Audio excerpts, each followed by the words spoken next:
Hello everyone, Yogesh Shukla biology में बहुत स्वागत है आपका। मैं हूं योगेश चंद्र शुक्ला और हम बात करने जा रहे हैं क्लास 12th के एक जबरदस्त सेक्शन को, जिसमें हम बात करेंगे आज फीमेल रिप्रोडक्टिव सिस्टम, मादा जनन तंत्र, एक अमेजिंग प्रोसीजर जिसके ऊपर हमें बात करनी है। तो क्लास स्टार्ट करूं इससे पहले आप अपने दोस्तों को लाइक, शेयर, सब्सक्राइब सारी चीजें भेज दीजिए। आप लाइक कर दीजिए, शेयर भी कर दीजिए एंड सब्सक्राइब भी कर दीजिए और अपने दोस्तों को भी कह दीजिए कि इस चैनल पे बोर्ड एंड नीट की वो सारी क्लासेस आपको मिलने जा रही हैं। सो इसलिए please do subscribe and follow जरूर कर दीजिए। ठीक है भाई, आज पढ़ेंगे फीमेल रिप्रोडक्टिव सिस्टम। कल मैंने आपको मेल रिप्रोडक्टिव सिस्टम समझाया था। ऑलमोस्ट मोस्ट ऑफ जो कॉम्प्लिकेटेड पार्ट है उसको समझाने की कोशिश की थी। मैंने बताया था ये रिवीजन है और इसकी ऑलरेडी क्लासेस मैंने अपलोड कर दी है, इस चैनल पे अपलोड है तो आप उसे देखकर उसे कंप्लीट कर सकते हैं। यहां से वहां पे दोनों चीजें, ये रिवीजन क्लास थी तो यहां पर मैंने रिवीजन भी कर दी। ऑलमोस्ट 99% पार्ट पढ़ा दिया। कुछ चीजें और हैं जो आप थोड़ा पॉइंट वहां पर भी देख सकते हैं। वहां पर पूरा सिलेबस मैंने कंप्लीट करवाया था। यहां पर जो कॉम्प्लिकेटेड चीजें थी उनको कुछ नए तरीके से पढ़ाने के लिए एक बार फिर से मैंने रिवीजन सीरीज स्टार्ट की थी और वो एक चल रही है और आगे फिर ऐसे ही चलती रहेगी। फिर हम जेनेटिक्स तक पहुंचेंगे और फिर वो लाइन से हम आगे बढ़ते चले जाएंगे। स्टार्ट करते हैं आज का सवाल। देखो यार, सबसे पहली चीज तो ये है, हम पढ़ने जा रहे हैं फीमेल रिप्रोडक्टिव सिस्टम। से पहले मैं कुछ चीज बताता हूं आपको, सुनो। ठीक है, एक अच्छा क्वेश्चन है फीमेल रिप्रोडक्टिव सिस्टम, और इसका मैं आज आपको एनिमेशंस नहीं दिखाऊंगा। फीमेल रिप्रोडक्टिव स्ट्रक्चर, ठीक है, रिप्रोडक्टिव स्ट्रक्चर जो हमारे पास में है उसके बारे में हम बात करने जा रहे हैं। तो चलिए आज सबसे पहले मैं आपको इसका डायग्राम बनाना सिखाता हूं। डायग्राम बनाइए इसका, और इस डायग्राम पे अच्छे नंबर आते हैं, याद रखना। इस डायग्राम पे 5 मार्क्स के क्वेश्चन आते हैं। सारे बच्चे तैयार हो जाओ और 5 मार्क्स एकदम डन डैम श्योर आपको मिलेगा। 5 मार्क्स फीमेल रिप्रोडक्टिव स्ट्रक्चर। पहला क्वेश्चन, पहला टॉपिक, ये क्वेश्चन ही है, समझ लो अपने आप में। ये क्वेश्चन बहुत पूछा जाता है, ठीक है। और जैसे टीएस ऑफ टेस्टिस सबसे बड़ा क्वेश्चन बनता है, सीमेन में क्या क्या है बहुत बड़ा क्वेश्चन बनता है। इसके अलावा मेल रिप्रोडक्टिव सिस्टम का डायग्राम कैसे बनता है वो बड़ा क्वेश्चन बनता है, वो भी मैंने बता दिया। तो ये सारी चीजें आपको कंप्लीट करनी है। अब फीमेल रिप्रोडक्टिव सिस्टम की हम बात करेंगे और फीमेल रिप्रोडक्टिव सिस्टम पे भी अपन डिस्कशन करने वाले हैं। सो सबसे पहली चीज,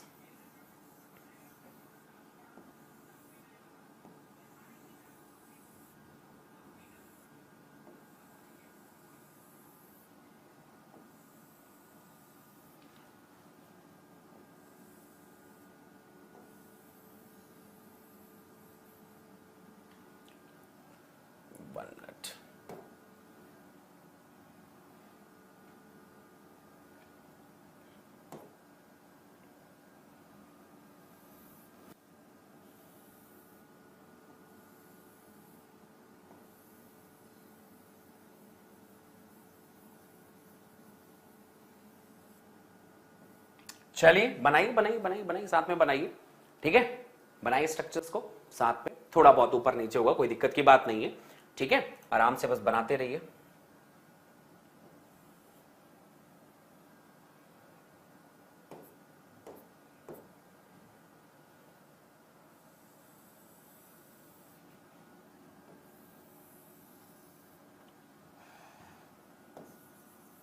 फिर बनाएंगे इनके स्ट्रक्चर्स को। ये स्ट्रक्चर तुम बोर्ड में बनाओगे तो मैं पूरे नंबर मिलेंगे, ठीक है। कोई एक नंबर नहीं कट करेगा।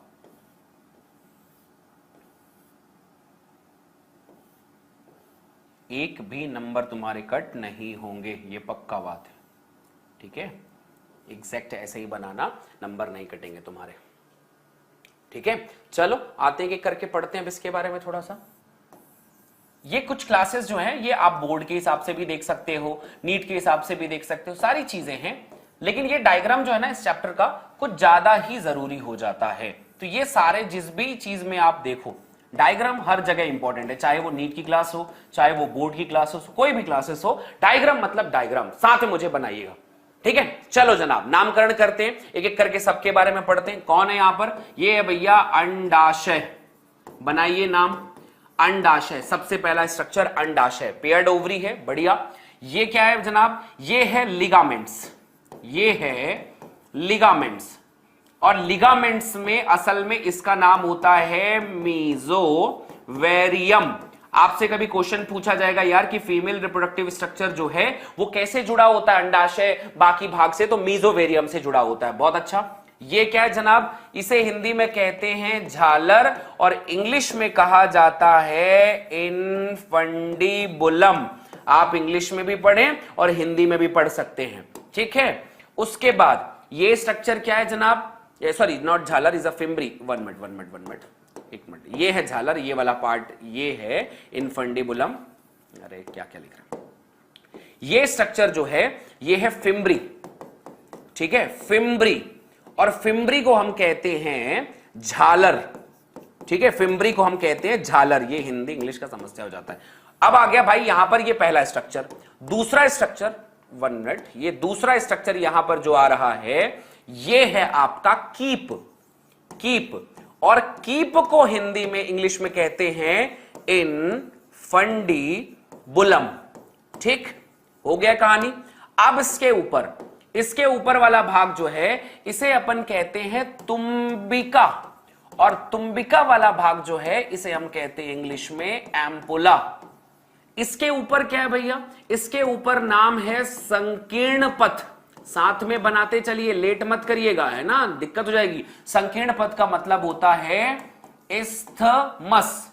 तो 4 चीजें मैंने अभी तक आपको बताई, 5 चीजें, और पांचों चीजें आपकी अपनी कॉपी में होनी चाहिए। सबसे पहला अंडाशय, अंडाशय के बाजू में लिगामेंट्स, लिगामेंट्स के बाद यहां पर ए नंबर पे फिम्बरी, बी नंबर पे कीप, सी नंबर पे तुम्बिका, डी नंबर पे संकीर्ण पथ। डायग्राम बनाना है, नोट्स बनाना सीखना है इस बार डायग्राम पे। इस बार ये रिवीजन का पूरा उद्देश्य बच्चों को नोट्स के साथ पढ़ाने का मेन उद्देश्य रहा है मेरा। अब की बार कुछ नहीं लिखते हैं, यहां से लेकर यहां तक का पूरा भाग जो है एक साथ मिलाकर कहलाता है जनाब अंडवाहिनी। अंडवाहिनी इसका इंग्लिश नाम होता है फैलोपियन ट्यूब। क्या कहते हैं इसे? Fallopian tube. अरे क्या कहते हैं? Fallopian tube. बढ़िया। अब ये बीच का क्या है भैया? गर्भ।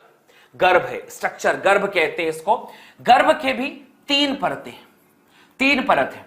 सबसे पहला पार्ट आता है, इसे अपन कहते हैं बहिर्गर्भाशय। हिंदी में भी बता रहा हूं, इंग्लिश में भी बता रहा हूं, क्योंकि तुम्हें हिंदी पढ़ना जरूरी है, तो हिंदी नहीं बताऊंगा तो बोलोगे दिक्कत। तो इसे अपन कहा जाता है पेरीमेट्रियम। पेरीमेट्रियम ये पहला नाम हो गया। इसके जस्ट अंदर वाली परत पे यहां पर कुछ पेशियां पाई जाती हैं मेरे बच्चे। पेशियां क्या पाई जाती हैं? पेशियां। तो ये दूसरा स्ट्रक्चर जो है इसे हम कहते हैं पेशी गर्भाशय। इसे हम क्या कहते हैं? पेशी गर्भाशय। प्रैक्टिस करो मेरे साथ, कॉपी में बनना ही चाहिए। इसे कहा जाता है इंग्लिश में मायोमेट्रियम। कहानियां बाकी सब पढ़ेंगे ना। इसके अलावा लाल लाल जो दिख रहा है सबसे अंदर वाली परत, ये परत क्या है भैया? सबकी अपनी अपनी स्ट्रक्चर देखना, यहां पर कहां पे बता रहा हूं मैं। ये तीसरा स्ट्रक्चर जो है इसे अपन कहते हैं अंतः गर्भाशय, और अंतः गर्भाशय वाला जो भाग है इसे हम कहते हैं एंडोमेट्रियम। जो मेन चीज अब की बारी जो पढ़ा रहा हूं वो बोर्ड में क्वेश्चन कहां से आते हैं वो बता रहा हूं मैं। इससे पहले जो पढ़ाया था पूरी एनसीईआरटी घोल के पिला दिया था, लेकिन अब जो बता रहा हूं जिसपे क्वेश्चन मुख्य रूप से आते हैं, नर जनन तंत्र, मादा जनन तंत्र, तंत्र के प्रकार, तंत्र की कहानियां, जिनके ऊपर मेन क्वेश्चन आते हैं, वो सारी बातें मैं यहां पर बता रहा हूं मैं। ठीक है, चलो। तो ये अंतः गर्भाशय हो गया। और क्या है भैया? ये एक स्ट्रक्चर है, इसे अपन कहते हैं ग्रीवा। ग्रीवा टोपी है और फिर ग्रीवा नाल कहते हैं उसको। तो ये एक स्ट्रक्चर है, यहां पर कहते हैं बेटा इसको, इसे कहा जाता है ग्रीवा। और ग्रीवा के नीचे की भाग जो होती है वो कहलाती है ग्रीवा नाल, और ग्रीवा नाल के नीचे का भाग जो है इसे हम कहते हैं बेटा ये है योनि। ये स्ट्रक्चर है योनि। That's all. ये जबरदस्त पार्ट है, इसे अगर तुम बनाओगे 5 नंबर पक्के हैं। देखो यार, डायग्राम जो है ना, हर टीचर जानता है बच्चा है कोई पेंटर नहीं है। बच्चा है कोई पेंटर नहीं है कि अपनी मर्जी से पूरा एकदम पूरा साक्षात बना देगा और इसी पे बच्चा नहीं पैदा करवा देना है। यही वो स्ट्रक्चर नहीं जो बच्चा पैदा करेगा। तो यार सबको पता है ऐसे ही डायग्राम बनते हैं, और इन्हीं को बनाकर तुम्हें 5 के 5 नंबर मिलेंगे। कोई तुम्हारे नंबर काट ही नहीं सकता, कोई तुम्हारे नंबर काट ही नहीं सकता, तुम्हें कोई भी कमी नहीं होगी। बस इस डायग्राम को बना देना, यह तुम्हें एकदम जबरदस्त नंबर दिलाएगा। ठीक है, बोर्ड में मजा आ जाएगा इसको। तो इसलिए याद रखना, ग्रीवा ग्रीवा नाल हर एक चीज, सबसे बड़ी चीज। थ्योरी तो फिर सारी चीज मैंने पढ़ाई हुई है ना यार, तुम्ही को पढ़ाई है, किसी अलग को नहीं पढ़ाई हुई, इतना ही पढ़ा है। बस इस डायग्राम को इस बार मैंने तुम्हें फोकस्ड वे में पढ़ाया है कि यह चीज तुम्हें पता होनी चाहिए। क्लियर है? चलिए जनाब आगे बढ़ते हैं। ये कंप्लीट हो गया हमारा। अब एक एक करके इन सब चीजों को डिटेल करते हैं कि सब है यार, सबके बारे में थोड़ी थोड़ी बात पढ़ लेते हैं, खासकर अंडाशय के बारे में।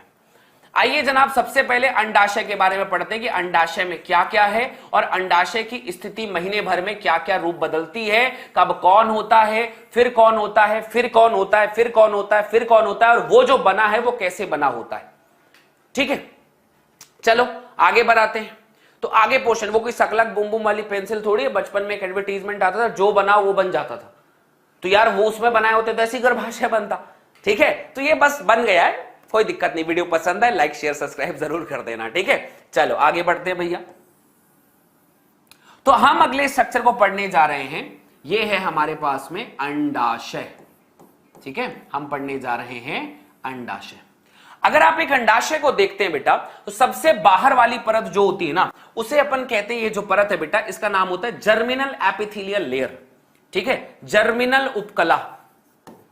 जर्मिनल उपकला मतलब मैं पूरा चीजें उस हिसाब से बता रहा हूं जहां पे नॉलेज तो हो, साथ ही साथ में बोर्ड में बच्चे लिख भी सके, बोर्ड में बच्चे लिख भी सके और बता सके हाँ यार कि ये एग्जैक्ट क्वेश्चन आएगा तो मैं क्या बनाऊंगा, कैसे बनाऊंगा। पुरानी वाली क्लास में, पुराने वाले जो रिकॉर्डेड सेशन से बहुत सारे पढ़े, ह्यूमन रिप्रोडक्शन के इतने लेक्चर होंगे मेरे, पूछो मत तुम लोग पूरे यूट्यूब में। लेकिन जो अभी रिसेंटली पढ़ाया था मैंने, वो वाली चीजें भी आप देख सकते हो, इसको भी देख सकते हो। इसमें बोर्ड में गजब मजा आएगा तुम्हें पढ़ने में।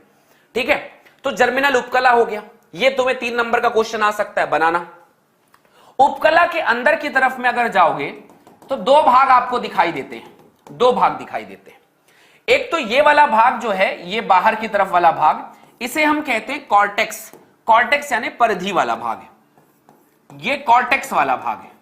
और ये वाला जो भाग है इसे कहते हैं मेडुला। मेडुला का मतलब होता है मध्यांश और इसका मतलब होता है परिधीय भाग। ठीक है, बाहरी भाग, परिधीय भाग। ठीक है, ये 2 भाग हो गए। मध्यांश वाले भाग में एक विशेष प्रकार से यहां पर एक विशेष भाग पाया जाता है जिसका नाम होता है स्ट्रोमा। तरल भाग है, स्ट्रोमा पाया जाएगा, मध्यांश भाग में ज्यादातर पाया जाता है। बढ़िया। अब बात कर लेते हैं कोशिकाओं की। कौन कब कहां आया कोई मतलब नहीं, डायरेक्टली याद रखते हैं कि ये पॉइंट पढ़ लेते हैं यहां से क्या क्या चीजें होती है, बस कहानी खत्म।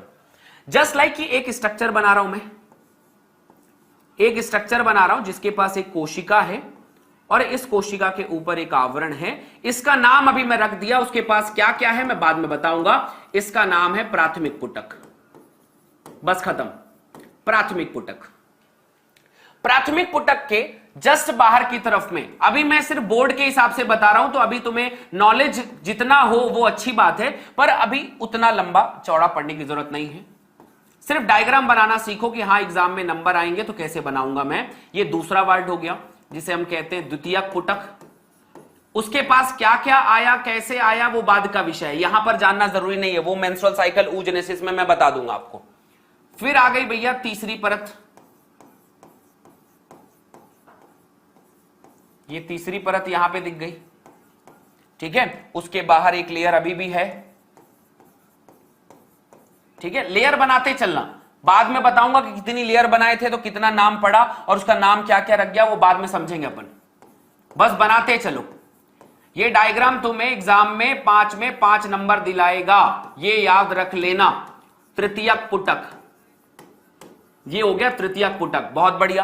अब आगे कहां जाए भाई, अब आगे जाते हैं तो हमें पता चलेगा कुछ नया।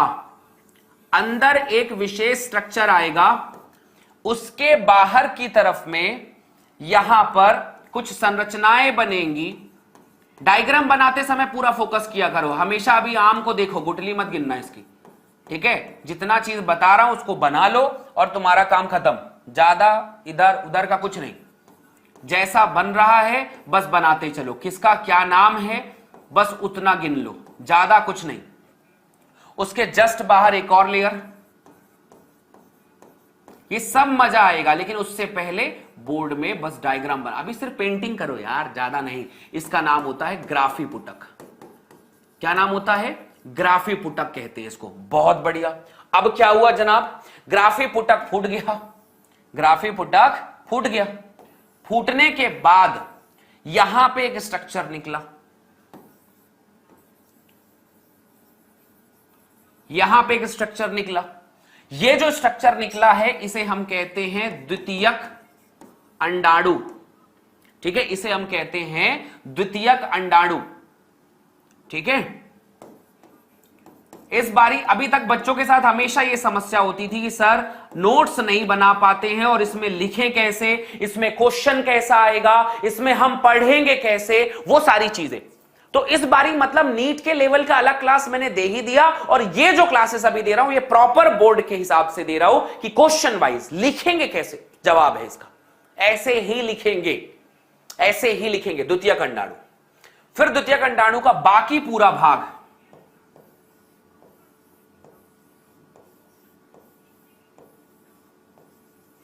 ये क्या नाम है? इसका नाम है पीतपिंडक। क्या नाम है? पीतपिंडक। पहले नाम तो याद कर लो यार, उसके बाद जानना। किसी का पूरा खानदान पहले ही जान जाते हो क्या तुम लोग? पहले नाम पूछा करो। अच्छा तुम्हारा नाम क्या है राहुल? ऐसा, ठीक है। तुम्हारा नाम क्या है योगेश? ऐसा नाम पूछा करो, फिर आगे बढ़ा करो। पीतपिंडक, इसे इंग्लिश में कह सकते हैं कॉर्पस ल्यूटियम, और इसका नाम हो जाता है कॉर्पस एल्बिकन्स। कहानी खत्म। कौन कब कहां कैसे बना बाद का विषय, ये तुम्हारा डायग्राम है, छाप लो, बना, कहानी खत्म। बस मेन चीज इतना ही पढ़ना, इतने चीजों को ध्यान देना, और ये तुम्हारा अंडाशय का डायग्राम खत्म। तो पहली चीज अंडाशय को विजय प्राप्त कर ली। फिर मैं जब ऊजेनेसिस वगैरह बताऊंगा तो प्राथमिक, द्वितीयक, तृतीयक, पुटक, इन सब के बारे में बताऊंगा। ये अंडाशय तुम्हारा हो गया।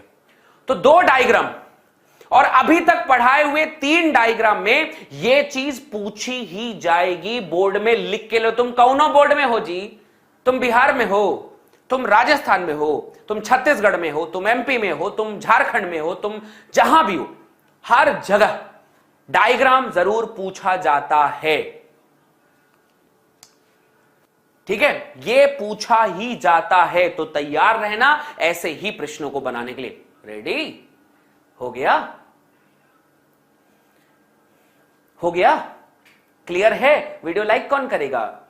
250 लोग के आसपास देख रहे, 174 लाइक आता है शर्म कभी कभी। देखा करो यार, लाइक कर दिया करो। इतना कहता हूं, थोड़ा सा प्यार मोहब्बत दर्शाया करो, लाइक कर दिया करो, शेयर कर दिया करो, सब्सक्राइब कर दिया करो, कुछ तो किया करो यार।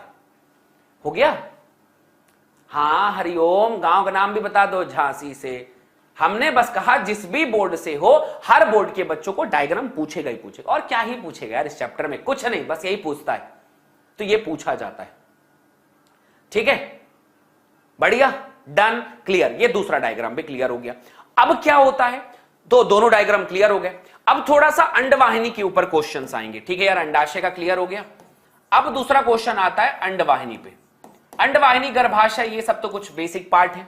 तो अंडवाहिनी में 4 स्ट्रक्चर है। पहला हो गया फिम्बरी। ठीक है, फिम्बरी यानी झालर।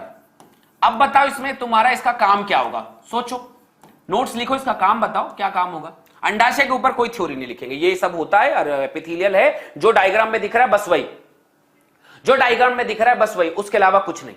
सारा चीज थ्योरी पहले पढ़ा चुका हूं, नोट्स मिला हुआ है, अब चिंता मत करो, सिर्फ डायग्राम बता रहा हूं मैं यहां पर। इनका थ्योरी बताता हूं। झालर का काम है, यह द्वितीयक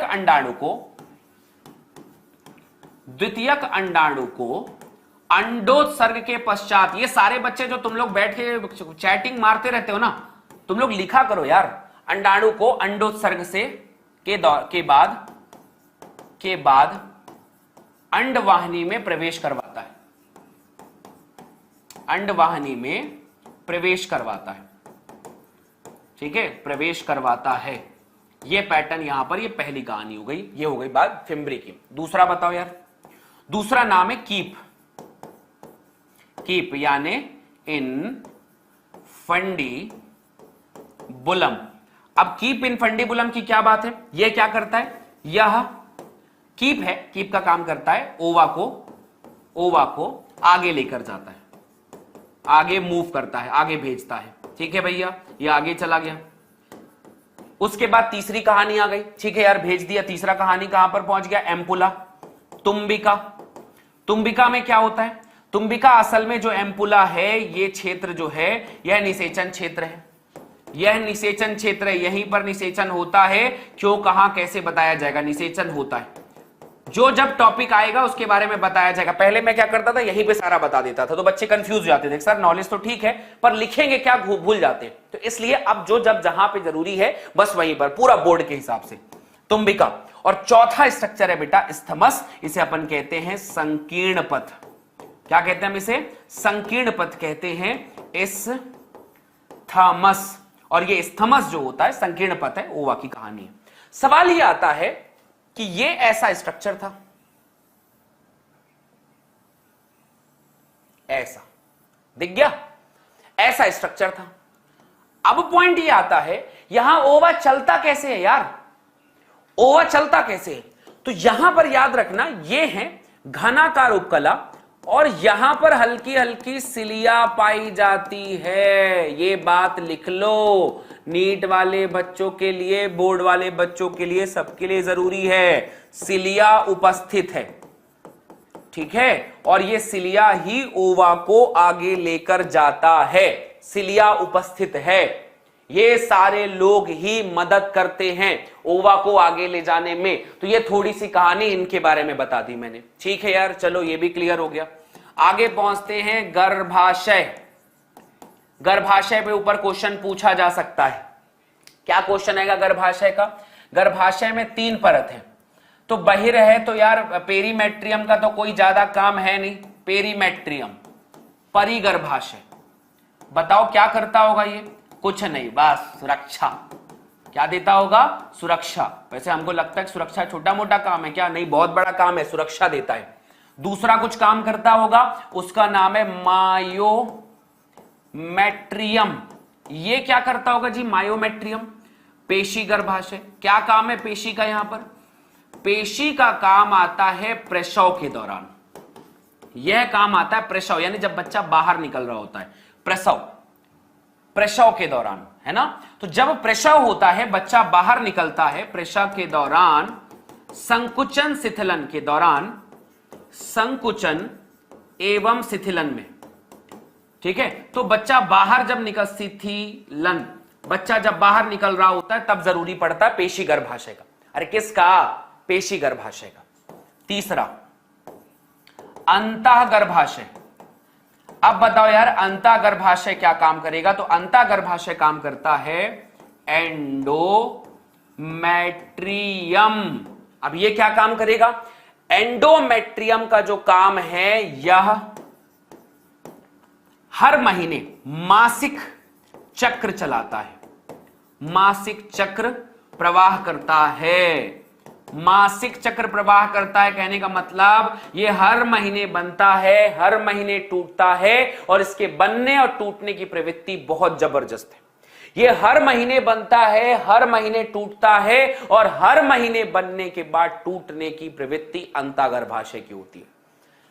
इसी के टूट के बाहर निकलने की प्रक्रिया को अपन वो ब्लीडिंग कहते हैं। क्या कहते हैं? ब्लीडिंग। ब्लीडिंग के दौरान यही बाहर निकलता है, यही है जो बाहर निकलेगा, एंडोमेट्रियम। तो इसलिए नोट्स जब बनाओगे तो ऐसे ही लिखते चलना, मासिक चक्र प्रवाह करता है, ब्लीडिंग के दौरान यही निकलता है। मैं बता रहा हूं एग्जैक्ट नॉलेज एक अलग चीज है और बोर्ड में लिखना एक अलग चीज है। नॉलेज होना बहुत अलग बात है, सब चीजों का नॉलेज हो लेना, ठीक है। जस्ट वो वैसा ही कुछ है कि जैसे मेरे दिमाग में जो है ना, मतलब तुम्हारा कोई चित्र बन जाए कि मेरे मतलब ये इंसान ऐसा दिखता है, लेकिन उसका डायग्राम बनाना बहुत अलग बात होती है।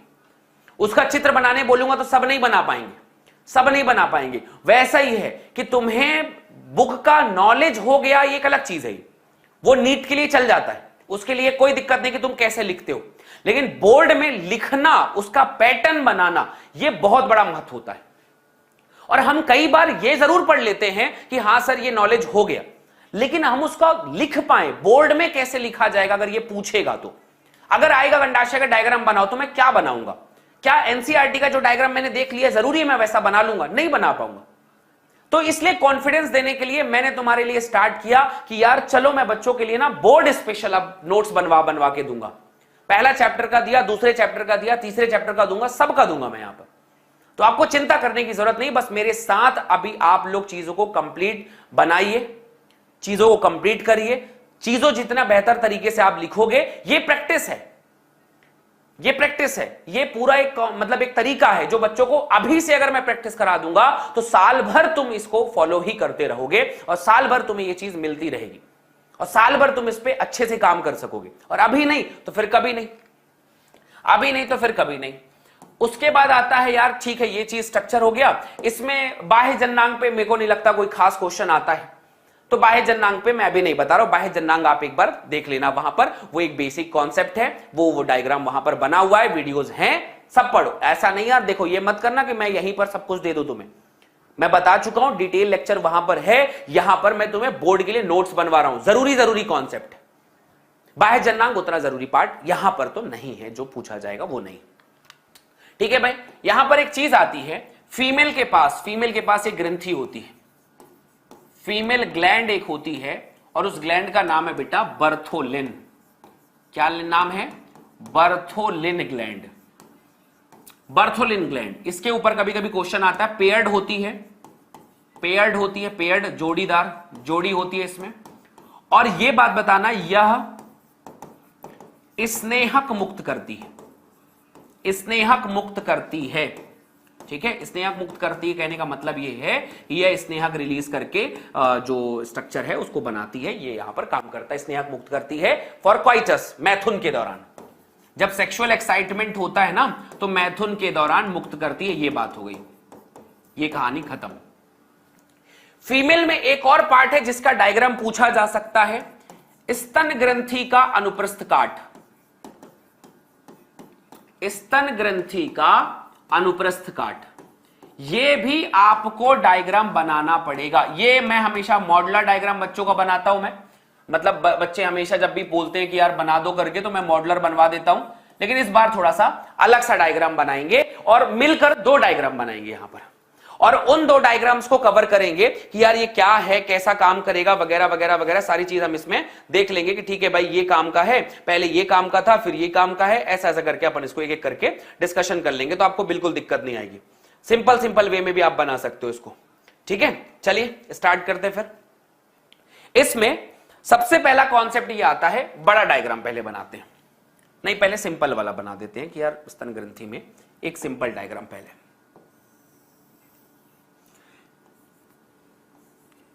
हड़बड़ी मत करें, जब भी आप डायग्राम बना रहे हैं हड़बड़ी मत करना, दिमाग में क्लियर रखना कि मैं बनाने क्या जा रहा हूं, तो ठीक ठाक डायग्राम बन जाएगा, टीचर्स को पसंद आएगा फिर। और हड़बड़ी में जो बना हुआ डायग्राम होगा ना, वो कभी टीचर्स को नहीं समझ में आता। और डायग्राम वो सबसे अच्छी चीज है जो आपको पूरे के पूरे नंबर दिला सकती है। ठीक है, पूरे के पूरे नंबर, मतलब जितना आपको चाहिए उतना पूरा नंबर आपको सिर्फ डायग्राम से ही मिल सकता है। इसलिए आप डायग्राम को बहुत मन लगाकर बनाएं। ठीक है, चलो ठीक है, ये हो गए कंप्लीट पार्ट।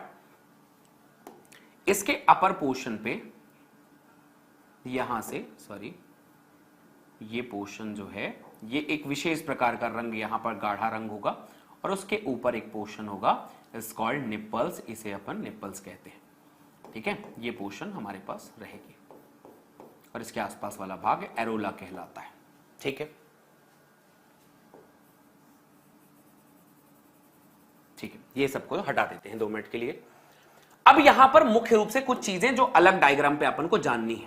पहली चीज ये है, इनके कॉर्नर की तरफ में इसके फूले होने के पीछे रीजन ये है कि इनके पास भरपूर वसा पाई जाती है, भरपूर वसा पाई जाती, चारों तरफ वसा ही वसा भरी हुई है इसमें, और ये वसा की वजह से ही ये स्तन ग्रंथि इतनी फूली हुई होती है। इनके पास वसा भरपूर होती है, ऐसा बीच बीच में ऐसा वसा पाई जाती है। तो ये वसा वाला स्ट्रक्चर हो गया। ठीक है, वसा को मान लिया। वसा के अलावा इनके पास एक और स्ट्रक्चर होता है, इनकी पेशियां। ये भी मैंने यहां पर हल्का हल्का ऐसा आपको रिप्रेजेंट करने के लिए डाल दिया कि हाँ देख लेना पेशियां हैं। चलो नाम बताते हैं इन पेशियों का।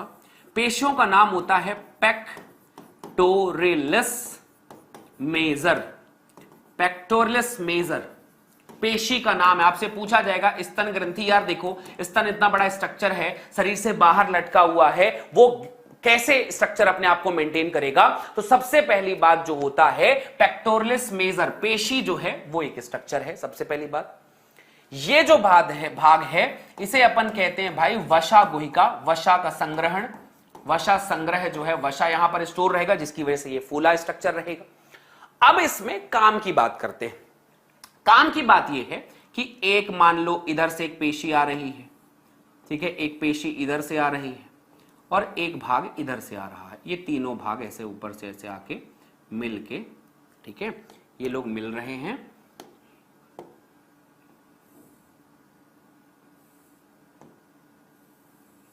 और ये यहां से आगे जाकर ये बाहर निकल रहा है।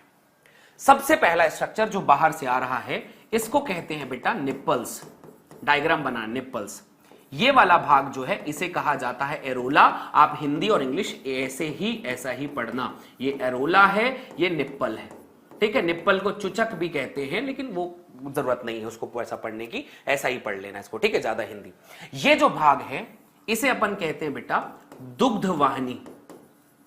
दुग्ध वाहिनी is also called lactiferous duct. Lactiferous duct कहते हैं इसको, दुग्ध वाहिनी। सबसे आखिरी वाला पार्ट जो होता है वो दुग्ध वाहिनी है। मैं जनरली 3 बना रहा हूं लेकिन वैसे इनके पास में 15 to 20 स्तन पालिकाएं होती हैं, स्तन पालिकाएं होंगी, ठीक है। ये बात आप कहीं साइड में ऐसा स्टार लिख लेना कि 15 to 20 पालिकाएं हैं। मैं 2-3 ही बना पाऊंगा, उतने से ज्यादा पॉसिबल नहीं है, तो पालिकाएं उतनी ही रहेंगी, ठीक है। इसके बाद एक स्ट्रक्चर यहां पर फूला हुआ रहेगा, उसे अपन कहते हैं एम्पुला, मैमरी एम्पुला, ठीक है। उसके पहले का जो स्ट्रक्चर होगा उसे अपन कहते हैं मैमरी एम्पुला। और अगर इसे हिंदी में बोलूं मैं तो इसे अपन कहेंगे भैया स्तन तुम्बिका। तुम्बिका, बहुत बढ़िया। आगे बढ़ो और आगे पाइप में जाते हैं, और आगे पाइप गई यहां से, तो ये पाइप जो है ऐसा बहुत सारी जगह से आई हुई है। ये पाइप ऐसे बहुत सारी जगहों से ऐसी आई हुई है, ऐसा बंटवारा हुआ होगा इनका, ठीक है। और इस भाग को अपन कहते हैं भैया ये है आपकी मैमरी डक्ट। ये क्या है? Memory duct. इसे अपन कहते हैं स्तन वाहिनी। स्तन वाहिनी, स्तन वाहिनी आगे जाकर यहां पर आगे जाकर पोषण को देखें तो बहुत सारे उनके पास गुब्बारे नुमा संरचना आपको दिखाई देगी। ये गुब्बारे नुमा संरचना, ये गुब्बारे नुमा संरचना यहां पर आपको ऐसी दिखाई देगी। ये स्ट्रक्चर देख रहे हो, ये ऐसा गुब्बारे नुमा संरचना आपको यहां पर दिखाई देगी और सबके गुब्बारे का नाम बताते हैं। ये जो भाग है इसे अपन कहते हैं कुपिका। कुपिका का मतलब होता है बेटा एल्वियोलाई, मिल्क यहीं पर बनता है, दुग्ध यहीं पर बनता है। कुपिका, एल्विलाई में जो है दुग्ध बनता है, ठीक है, दुग्ध यहीं पर बनेगा। एल्वियोलाई के जस्ट जो खोखली जगह है इसे अपन कहते हैं कुपकीय अवकाश। कुपकीय अवकाश, यहां पर कुपिका में यहां पर मिल्क स्टोर हो जाता है, दुग्ध का संग्रहण हो जाता है। इसकी आगे की जो पाइप होती है, इसके आगे की जो पाइप होती है इसको कहते हैं बेटा मैमरी ट्यूब्यूल्स। इसे हम इंग्लिश में कहते हैं मैमरी ट्यूब्यूल्स। इसे स्तन कहेंगे, स्तन नलिका। चलो जनाब, यही वो डायग्राम है जिसे आपको एग्जाम में बनाना है और एक एक करके सारी चीजें पूछनी है। मैं आपको हिंट करता हूं, पहले किसको लिखोगे। सबसे पहले लिखना कुपिका को, रेड कलर से बना देता हूं ताकि तुम्हें दिखेगा भी। सबसे पहले लिखोगे कुपिका को, फिर कुपिकी अवकाश को, फिर स्तन की नलिका को, फिर स्तन की वाहिनी को, चौथा हो गया क्या, तीसरा, फिर मैमरी एम्पुला को, फिर दुग्ध वाहिनी को, फिर एरोला को, और फिर निप्पल्स को, फिर वसा संग्रह को, और फिर पेक्टोरलिस मेजर को। यह डायग्राम तुम्हारा पूरे में पूरा नंबर दिखाई देगा। ठीक है, यहां पर पूरा सारा चीज पढ़ लीजिएगा। ठीक है, ये पूरा पॉइंट फीमेल रिप्रोडक्टिव सिस्टम का, ये डायग्राम भी आपसे बहुत पूछा जाएगा। आप मुझे बताओ कितने प्रतिशत बच्चों के दिमाग में अब ये डायग्राम, ये नोट्स तुम्हें मिलेगा, पीडीएफ में आ जाएगा। ऐसे डायग्राम देखो, ये कोई डायग्राम मैंने कोई आइडियल नहीं बनाए, एकदम साक्षात एग्जाम में जैसे वो कॉपी में बना हुआ था वैसा नहीं बनाया, अपनी मर्जी से साथ में बनाता हुआ चला, लेकिन एक एक करके सब चीजों को फोकस कर दिया। और जब ये पूरी नेमिंग कर दोगे, तुम्हारे टीचर्स को ये सारी चीज दिखाई देगी, तो तुम्हारे टीचर्स एक भी नंबर तुम्हारा नहीं काट सकेंगे। इस बात को लिख के ले लो तुम, एक चीज को लिख के ले लो, पूरे नंबर मिलेंगे बेटा तुम्हें और हर एक चीज पूछी जाएगी, ऐसे ही पूछा जाएगा। क्लियर है? डन, गॉट इट, दिमाग में बैठ गया? अगर हां तो फीमेल रिप्रोडक्टिव सिस्टम यहां पर कंप्लीट हो गया। कल की क्लास में, मतलब नेक्स्ट डे जब भी हम होंगे, अब उसका डायग्राम बनाएंगे, अंडाणु जनन और शुक्राणु जनन, एक ही दिन में दोनों पार्ट खत्म करके तुम्हारे दिमाग में एक अमिट छाप छोड़ेंगे इस फीमेल रिप्रोडक्टिव सिस्टम के बाद, अंडाणु जनन और शुक्राणु जनन की। डन है यहां तक बात? मुझे उम्मीद है आज की क्लास आपको पसंद आई होगी। लाइक कर दीजिएगा वीडियो को, शेयर कर दीजिएगा, सब्सक्राइब कर लीजिएगा हमारे चैनल को। और सबसे बड़ी बात बेटा, हासिल बैच 11 जून मतलब कल इसकी लास्ट डेट है। सो प्लीज अगर आपको आवश्यकता है बैच की तो आप इसे जरूर ले सकते हैं। ठीक है बच्चे, थैंक यू सो मच, अपना बहुत ध्यान रखें, love you all, bye bye.